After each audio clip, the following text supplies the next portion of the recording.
Hello, this is Cedric Woods, citizen of the Lumbee Indian Tribe of North Carolina, director for the Institute for New England Native American Studies. And I am very fortunate today to be joined by my dear friend and colleague, Professor Philip J. Deloria, the Leverett Saltonstall Professor of History at Harvard University. Phil, would you mind telling us a little bit about yourself? I'd be happy to, Cedric. So I'm at Harvard. I've been at Harvard since only 2018. Before that, I was at University of Michigan for almost 20 years. And before that, I was at the University of Colorado. That's why one way into my biography. And the reason I sort of maybe do it that way is to go back to the University of Colorado, where for a semester or two, I was in the same department with my dad, Vine Deloria Jr. So I come from a Native family and, quite a prominent intellectual kind of legacy that I'm fortunate to be able to uphold. My family is a Dakota people from Yankton, passed through many years at Standing Rock, where my dad and my great aunts were enrolled. My role here at Harvard is to try to, make this institution as Native and Indigenous friendly as it can possibly be, to hold down a curriculum, train a few grad students, and, maybe keep doing a little bit more research along the way. Thank you. Phil, can you tell us what brought you to write Becoming Mary Sully Toward an American Indian Abstract in 2019?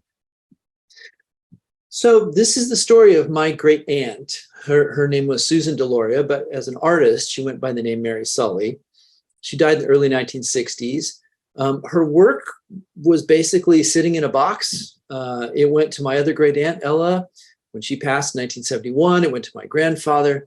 He passed it along to my mother, who was librarian, and said, look, go do what librarians do, catalog this or something.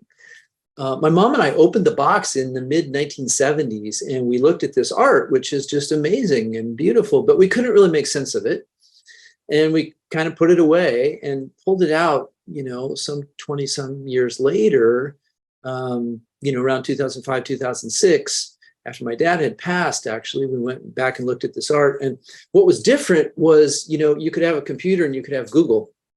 And, and she called these pieces that she did, they're 3-part works, and they're quite interesting. They're done with colored pencil on paper, a little bit of paint here and there, some gilt, some black ink. But she called them personality prints. And each one is the personality of a person. And a lot of the personalities that she was working with, or meaning to sort of honor, I think, actually, came from 1930s. Some of them are familiar: J. Edgar Hoover, Bing Crosby, but other ones are completely obscure.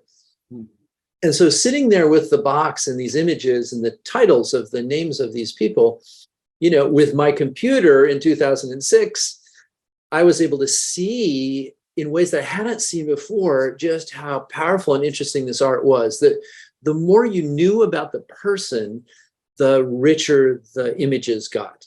And in particular, these top images, as I said, there's 3, but the top image is kind of representational, but kind of symbolic and maybe a little abstract, and it's kind of hard to make sense of. And the second panel turns into a design image, and the third panel has a kind of indigenous but cosmopolitan sort of sensibility to it. So sitting there with the computer and figuring out who some of these people were, and just watching the art sort of explode off the page, was this stunning kind of experience. So I did it as a talk at the National Museum of the American Indian, kind of a joint thing that we were doing with American art. And a couple art historians said, that stuff is pretty neat. You really got something there.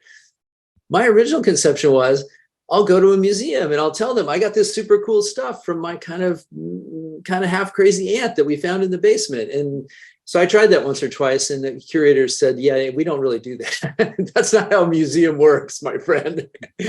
So part of the impetus to the book was to actually put a kind of big analytical structure around this art, to contextualize it within Native American art of the time, and to contextualize it within the broader canon of American art, and to make an argument, which I feel like I did in the book, about just the sheer importance of an artist who nobody ever saw. right? I mean, this work was only exhibited maybe twice, three times perhaps in a couple of Indian boarding schools, and at least once, I think, for the Women's Club of Milwaukee. Might have been shown a couple more times, but not more than that. So almost no one saw this, which would suggest that the art itself doesn't have influence or significance. But part of the argument in the book is that it does have influence and significance. It changes the way that we look back at the sort of history of American Indian art, from now until then. Do you see this as similar to your past work, or do you see it as a new direction for you as a scholar? Yeah, it's a good question. So, my first book, Playing Indian, which has just been re-released by Yale Press. It has a nice new cover on it and everything like that. Was really an American Studies study, I should say, American Studies piece of scholarship about how white Americans understood Indians and about how they sort of took their understandings, performed them, and made them material. There's some Native folks in the book, but not all that many. It's mostly about non-Native people. Second book, Indians in Unexpected Places, was sort of meant to be a bookend to that. Like, what happens when non-Native people have ideological, imaginary structures about Indians, and how do Indian people actually navigate those things? So in the second book, there's much more agency, right? And analytic kind of interest in Native people and what they do. So there's essays about sports and film and music and violence and technology and things like that, all detailing the ways that Native folks engaged white ideas about Indians, but also just completely ran against the grain of what non-Native people thought. And that book ends with a consideration of like what this group looked like. I kept hoping that all these Native people who I was surfacing in the early 20th century, were going to have dinner parties with each other and be hanging out. And they kind of weren't, but they were visible to each other, through things like the Society of American Indians and just the kind of cultural politics that they were all playing. So the book ends with an argument about modernity and sort of Indian folks being part of modernity in shaping ways, important kinds of ways. And this book kind of picks up where that book left off in a way, right? To deal with the question of like, what is modern? What is modernism in art? What is modernity as a sort of social, economic, political kind of condition, right? And how do we think about Native people occupying that place when the very essence of sort of non-Native modernity is to exclude Indian people from the modern, right? In some ways, the modern gets its point of definition by having no Indian people there, right? Or no people defined as primitive, quote unquote.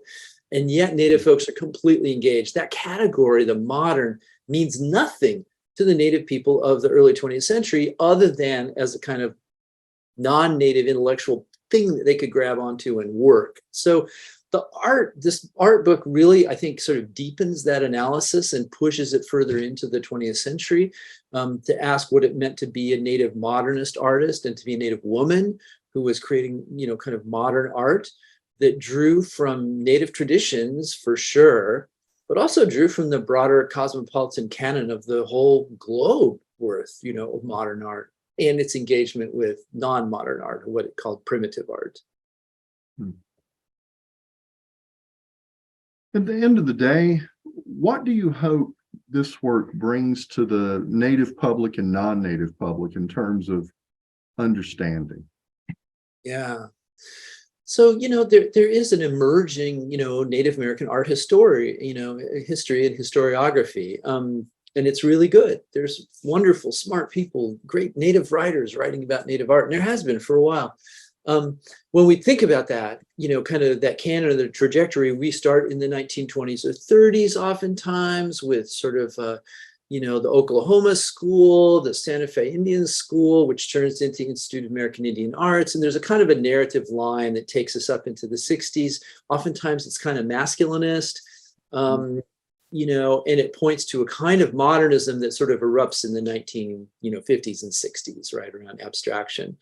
So one thing I want this book to do is to push that narrative back in time to the late 20s and 1930s and to complicate it by sort of surfacing this Native woman, right, who was making abstract, modern, quasi-representational, symbolic, curious, interesting pieces of art that was truly engaged with, for example, the question of celebrity, which we think about pop art traditions of the 1960s and the sort of like breaking down of the lines between high art and popular art.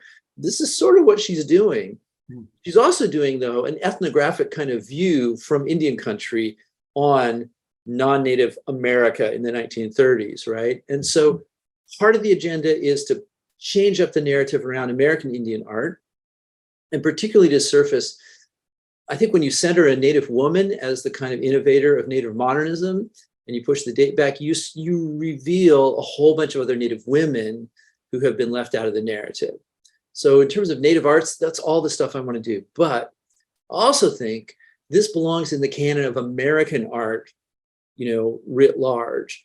And I think it's super important for us to have that category of Native American art and sort of have an internal discussion about what that is and what it looks like, but also to have that in dialogue with American art, as a whole. So I see her not only in dialogue with, Oscar Howe and T.C. Cannon and folks like that, but also with, Charles Sheeler and Jackson Pollock and, the regionalists and the precisionists and the social realists of the 1930s, right? So I want her to be part of the canon of American art as well. I want to have a sort of indigenous voice that is sort of inserted after the fact, right, into the ways that we think about American art as a whole.